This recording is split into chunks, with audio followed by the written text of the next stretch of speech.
Indie wrestling is currently struggling for a number of reasons. Top promotions in the US like WWE and AEW dominate television and streaming platforms, as well as having the funds and finances to travel all across the country. The state of the economy and the cost of living, especially in the Western world, becoming more and more difficult.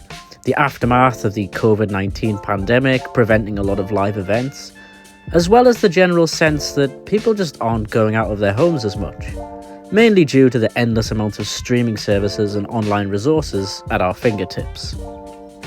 In September of 2025, Prestige Wrestling promoter William Quintana announced that Prestige would go on an indefinite hiatus after the final 4 scheduled shows. Quintana has been quoted saying, "The last year has been the absolute most difficult of my life on a personal and professional level. I fear I'm losing the feeling and need to take a break to discover my passion again." Then in November of 2025, DPW, or Deadlock Pro Wrestling, announced that their 4th anniversary show on December 12th in North Carolina would be their final US event for the foreseeable future. They indicated there will be at least one more show in Japan in 2026, and then an indefinite hiatus thereafter. This was a worrying concern, as within the last 2 months, 2 of the biggest independent pro wrestling companies in the US are now seemingly going out of business. This then begs the question as to what the main reasons for this are. Are WWE and AEW to blame for sweeping up talent and wiping out the competition? Or is it genuinely down to financial struggles in today's society, combined with dwindling attendances due to people being less social? It's a tough one to answer from a fan's perspective, especially not knowing the ins and outs of each company, but it is a worrying sign nonetheless. I don't think it's fair to say WWE and AEW are entirely to blame, considering viewership for their main shows such as Raw, SmackDown and Dynamite are currently on a steady decline themselves. But on the other hand, when the big boys aren't bringing in the numbers, it's obvious that this will trickle down to your local independent wrestling shows. It's also fair to point out that this phenomenon isn't exclusive to the US independent wrestling scene either, as many British promotions are currently struggling to stay afloat and even make big profits. It certainly feels as though, outside of the likes of Progress and RevPro, the majority of the BritWres promotions are grinding extremely hard just to scrape by. Again, this is due to the same reasons as the US audiences, as well as the country just generally being smaller. Therefore, the revenue generated at your local UK indie won't even come close to the likes of GCW or Defy Wrestling. UK wrestling is certainly on the rise, but the lack of name value compared to the US is clearly on a different level. UK wrestling will always exist, there's no doubt about that. But when the US indie scene is struggling, it's a worrying state for independent wrestling as a whole. Ultimately, independent wrestling, no matter where you are in the world, is the lifeblood of professional wrestling. It's the lifeblood of the wrestling industry.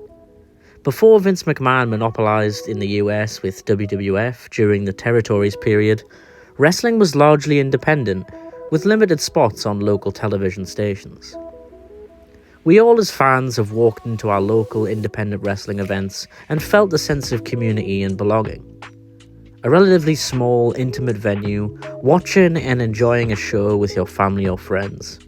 Or even going alone and making friends with fellow wrestling fans going for the same experience as yourself. Without that, we truly are monopolizing an industry with so many subcultures. So many of today's top stars have came from indie wrestling, which is why it's somewhat disheartening to see athletes from other sports and backgrounds being given opportunities ahead of people who have grew up dedicating their lives to professional wrestling. Indie wrestling certainly isn't dead, but it's sad to see a lot of the major promotions try to almost bypass indie wrestling, trying to create their own stars from scratch. I understand the desire to create stars rather than taking wrestlers from the indies and converting them into stars by making them TV ready, for example, but I also don't see the harm in that. If anything, seeing someone from the indie scene make it to the big time only makes fans feel more included.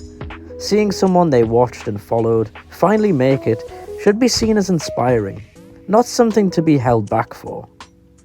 It's also worrisome for the future, as trying to progress through the indie circuit to get to the likes of WWE, AEW, New Japan, TNA, etc. may become even harder, due to WWE focusing more on their NIL or Next in Line program, targeting former athletes over professional wrestlers. WWE do have their own WWE ID program, as well as AEW's willingness to feature indie stars on ROH programming. However, it's only a matter of time before the big players in town swoop up the indie talent for good, leaving a sorry state behind for the rest of the indie scene. My final message for this video is to simply support indie wrestling. At the end of the day, the fans are the lifeline and the lifeblood of independent wrestling. We as fans need to keep attending shows, keep supporting, keep buying merchandise to keep these companies alive, and keep them thriving ultimately.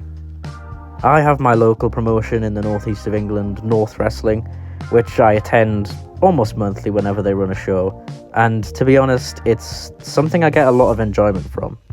It may not have the same star power as WWE or AEW, but it brings me and my girlfriend a lot of joy. It brings us closer, I've made friends through it, and it's just a sense of community that you're unlikely to get from the bigger players in town. So yeah, my final message is support indie wrestling, attend your local shows, buy merchandise, and keep these companies alive. Because it's so disheartening to see these companies go out of business, and we just can't let it keep happening. With WWE going to Saudi Arabia, it just can't be like this. We need to keep this alive. Support indie wrestling.